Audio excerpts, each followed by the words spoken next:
It's very nice to be here. It has been quite a long time where I was last time here. I was in 1995 and I worked in Kauhajoki Health Center as a student time, so it's quite interesting to be again here.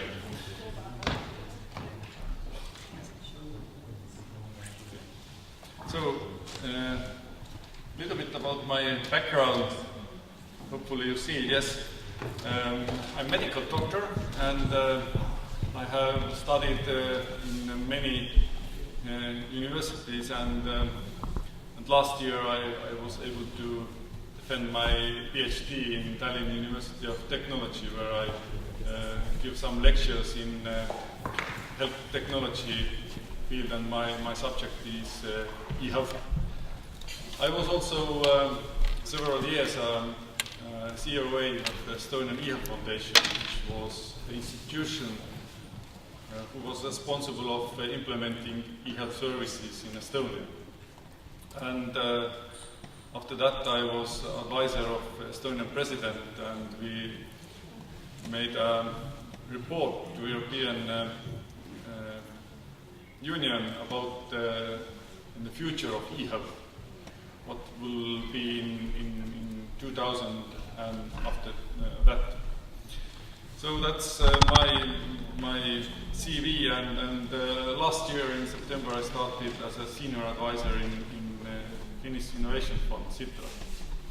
And my main field is e-governance and e-health services and self-care services. So it's quite broad area. So these are some publications, and if you are not familiar, then the redesigning e-health in Europe for 2020 is the report, and there is very basic things.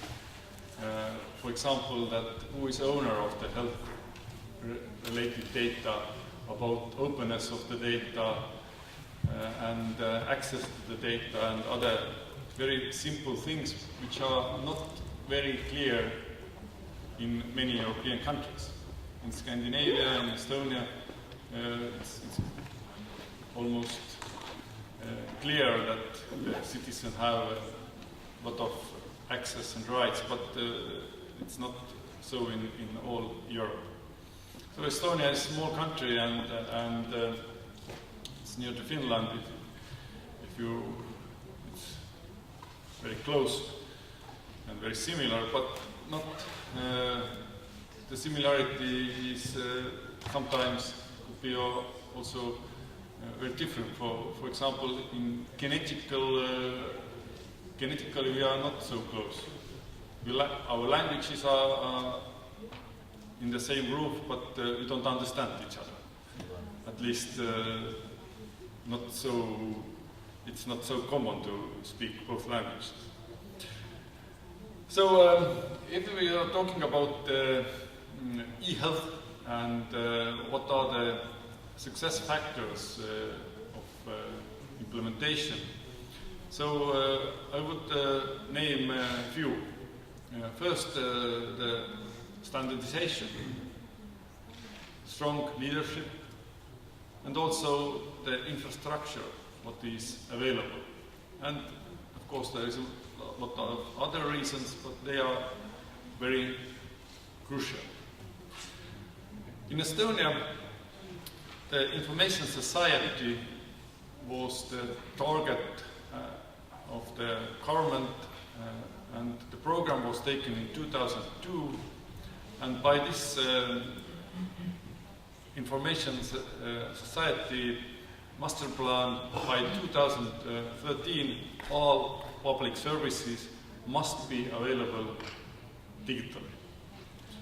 For that, public infrastructure was created, and also secure authentication using personal ID cards, or in the later also mobile ID.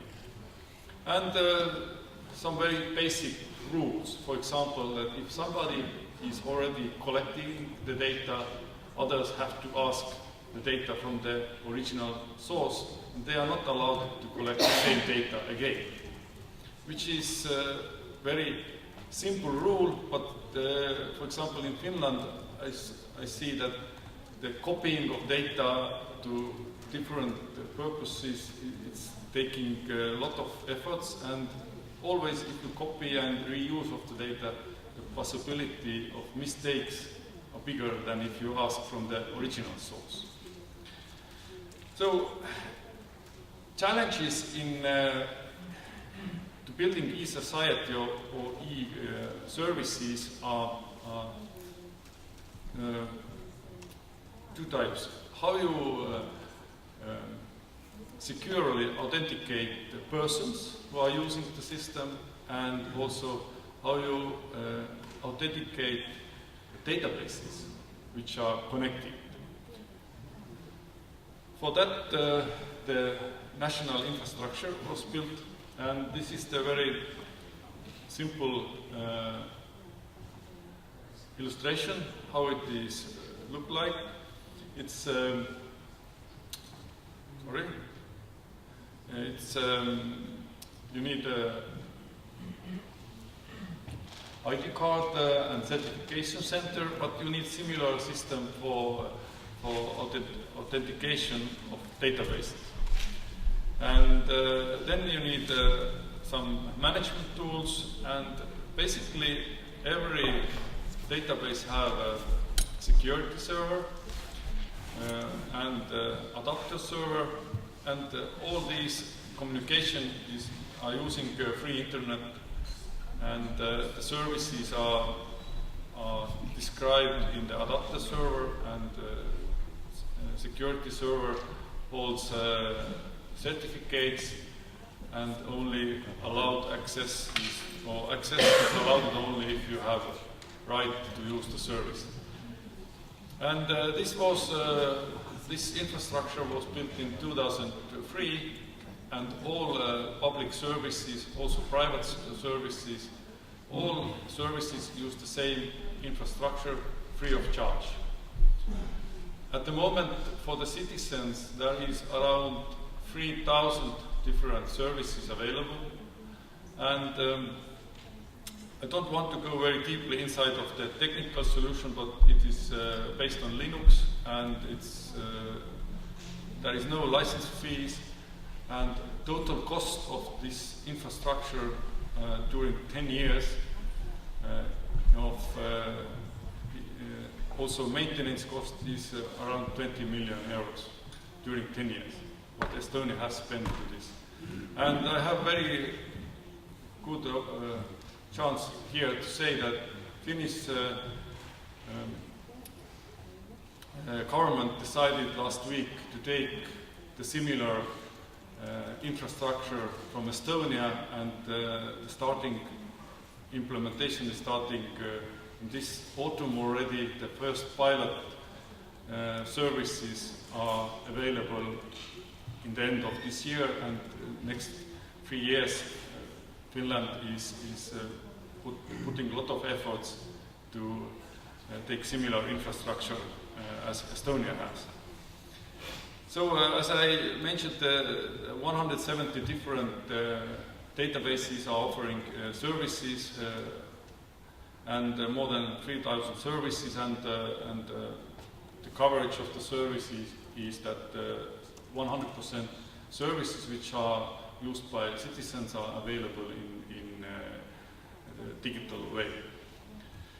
But X-Road is not just a technology, it's very much of regulations, it's organization, and of course technology is necessary, but mainly it's like a concept. It's enabler to enable different services between providers. And there is some indicators of information society. For example, we have been parliamentary elections, municipal elections since 2005, and last parliament elections in 2011, 24% of the votes were made by digital were digital votes, and people could vote using ID card and digital signature. And they were able to give their votes wherever they were in the world. And this is, I think next month we have municipal elections, and I think 1/3 of the votes will be digital. And so this was already there when we started to build e-health services. The healthcare sector is, I think, the most difficult, also the social sector, to start e-services. And for that we had a very good opportunity, because we had the infrastructure, and Estonians were very keen to use e-services. And it was like very obvious that the next step is implement e-services also in healthcare. So the Health Information Exchange platform are operational since 1st of January 2009, and the implementation strategy was to implement step-by-step, document by document, and different user groups are joining in different time frame. And we accept only standardized medical documents using international standards like HL7 and others. And we also decided not to take previous history with us, because it was difficult to standardize, it was not structured, and now we have skipped the paper totally, but still history is mainly in paper. And also only agreed amount of data is collected to the central database. And we use an opt-out approach. It means that it's legally agreed that every healthcare provider has to send data. And if citizens do not want to take part of the system, they can close one document or all files in the way that then no one can see the data. But data is still collected, so we can reuse the data for secondary purposes. And this is the infrastructure of healthcare system. It's very similar like it was national system, so now we connected different healthcare providers. We created the central part of the system, the Health Information Exchange platform, and also prescription center for prescriptions. And patient portal is part of the citizen portal, where you can access to all services. As I mentioned, a very important thing is also the organization of and how this implementation is governance.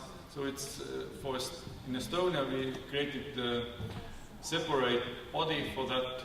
It was Estonian eHealth Foundation, and all main stakeholders were the founders of the foundation. And the main task of eHealth Foundation were standardization, service development, but also maintenance of the health information exchange system. It is financed by the state budget, and only 1/3 of the maintenance cost is coming through the healthcare providers. So basically it is included in the price list of health insurance. We have one national health insurance company, and all healthcare providers are private, and they are contracted by the health insurance. So the price list consists also the cost for having specific softwares, but also the connection with the e-health system. This is the structure of the eHealth Foundation, and I was 4 years in the position of CEO of this institution. At the moment, around 85% of citizens have digital documents in central system. It's more than 1 million persons. And we have standardized around 50 different medical documents. And here you see the most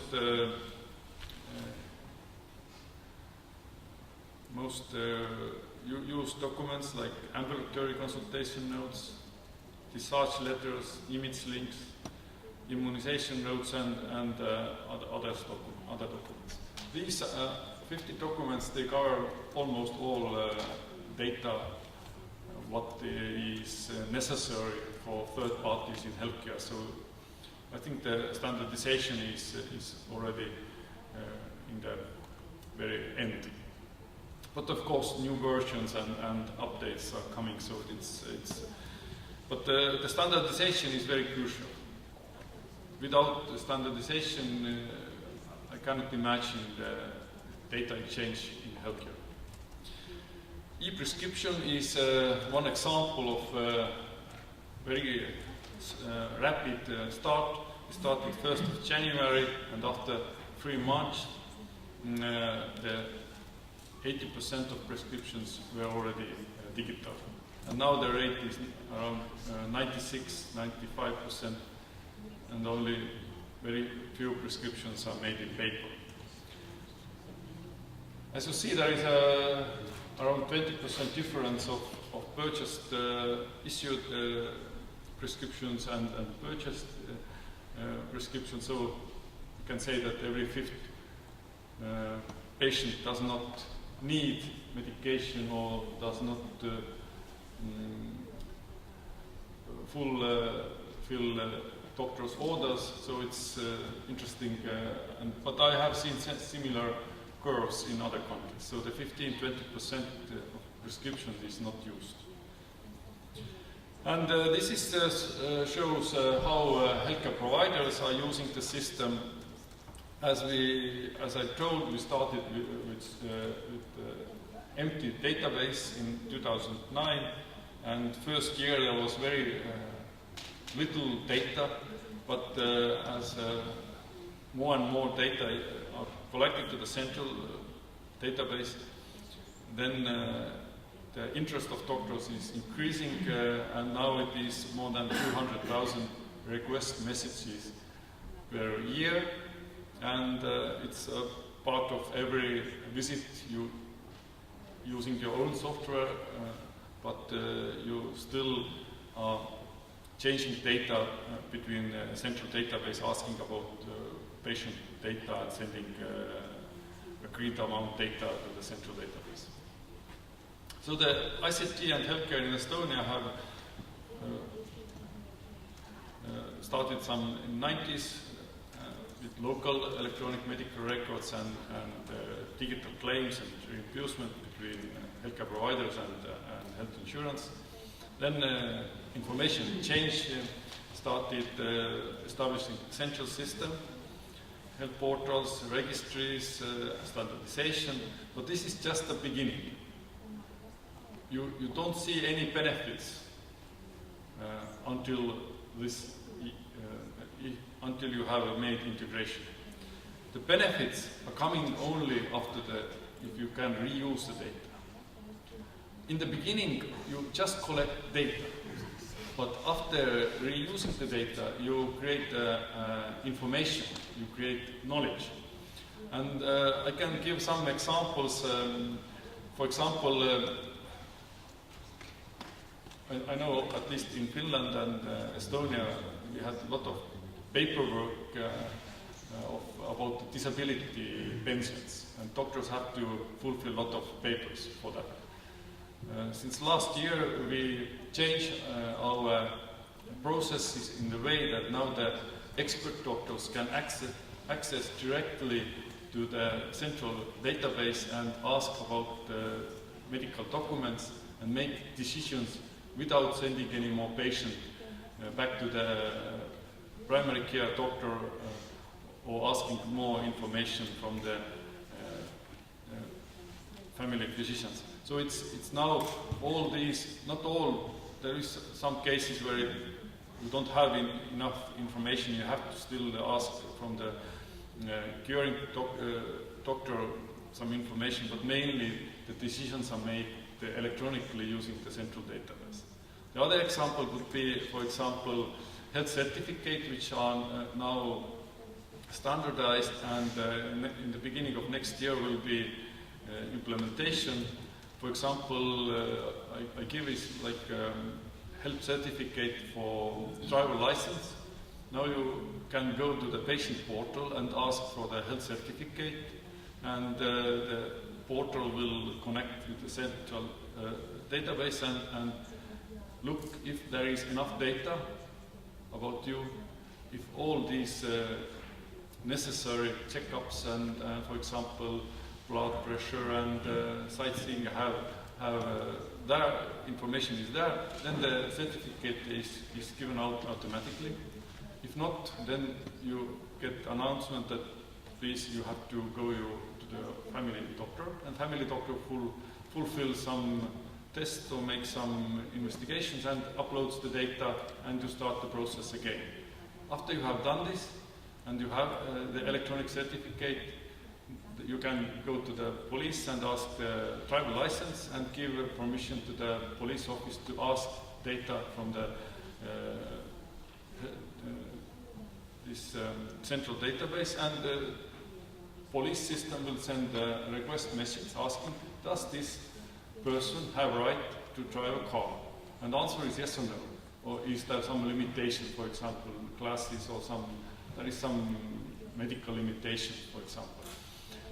And what is more important, there is a lot of diseases and cases where you have to stop immediately the driver license. But there is no system how to do it. You have to manually or orally call somebody to stop, and the process is very difficult, and nobody is doing that. But sometimes it's, for example, if you have heart attack, it's automatically, by law, you have to stop a driver license for the 6 months.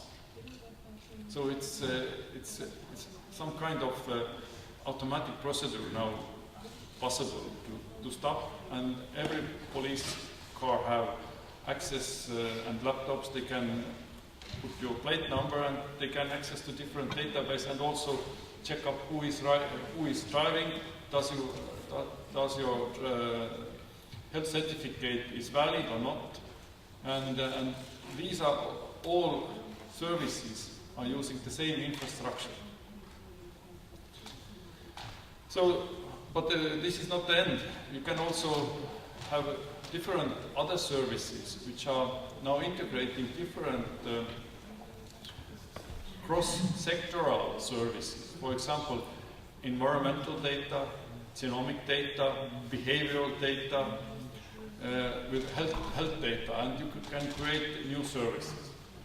And this is something what you have to always consider when you're starting e-health implementation. The integration is just the beginning. The benefits are coming after when you build the value-added services and you secondary use the data. So to find where the benefits are coming, we made a study and tried to estimate where and how the benefits of this kind of nationwide data exchange will be available. And we found that most of the costs are coming to the side of healthcare provider. They have to invest, they have to make changes in their softwares, in their processes. And central part was supported by the state, and also we used European structural fund money for that. But if you look at the benefit side, the most of the benefit is coming back to the society. And healthcare providers is gaining only 6% of the benefits, and patients 6% as well. So if patients are not going to the doctor, they save some time, for example, and also the direct cost, for example, not driving or going by bus to the doctor office, they can get, for example, prescription digital. So it's very clear benefits. But most of the benefit are coming back or are measurable, they are indirect benefits. So they are more healthy people, they create more revenues, they make more money, they pay more taxes, and these are coming back to the society. And you are not so directly connected to the healthcare. And to understand this, you also can create subsidiaries for healthcare providers to support and motivate them to join to the e-health data exchange. Because otherwise they are very conservative and do not want to change. They want to keep the data. They want to keep the data monopoly. And I think this is common in many sectors. You have to find the low fruits. And you see also the cost of the system, the total cost of the nationwide data exchange system and its implementation during 5 years took around 10 million euros. It's about 7.8 euro per one citizen. So finally, my final part of presentation is my personal work. I work every day as a doctor, but as I travel a lot, I work in Finland at least 2-3 days a week, and my praxis is a very small island in Estonia. My way to do it is on the distance, and I use very much of e-consultation and different mobile tools. And I also, one of the pilot sites of the Primcare IT project, which is led by Seinäjoki Ammattikorkeakoulu, I think so, it's healthcare district. Sorry. So it's one of site, and I have this is my consultation set in Vormsi Island. It's a very small island. There is 200 inhabitants. But I have almost all available telemedicine equipment. I can hear, I can see, I can measure different vital signals. I can make lab tests, and I can access to all this data on the distance. I have a nurse who is every day there, but I visit only once a week, or sometimes not even every week. And if she needs some help, we can connect using video consultation. She makes different studies and uploads to the website, and I can access, and I can see and give advice. I can make a prescription here. I can do most of my job not being physically there. And in this kind of remote areas like islands and other parts, it's very crucial to have good connections, internet connections. In the island I use 3G connections because the praxis is almost under the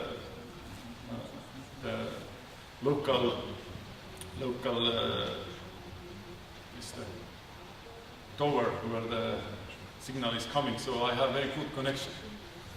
But in other rural areas, even if the operators say that yes, we have full coverage of the Estonia or Finland, if you go a few kilometers outside of the city or outside away from the main roads, you really see that the signal is good enough, for example, for video consultation. They are not so good. So there is needed more solutions, and maybe fiber optics, but to every household it's very difficult. So these are the minor set which I can give to the patient. There is a HEC blood pressure meter, glucose meter, and they are connected to the mobile phone, so they can upload their self-monitoring data. And in the future, I think these kind of sets are more and more common, and more people are taking, particularly chronic patients, taking responsibilities and using these kind of devices. And we need mobility. And of course, you have a possibility to move the equipment. You can move also the professionals, so that mobility can be understood in many ways. Thank you.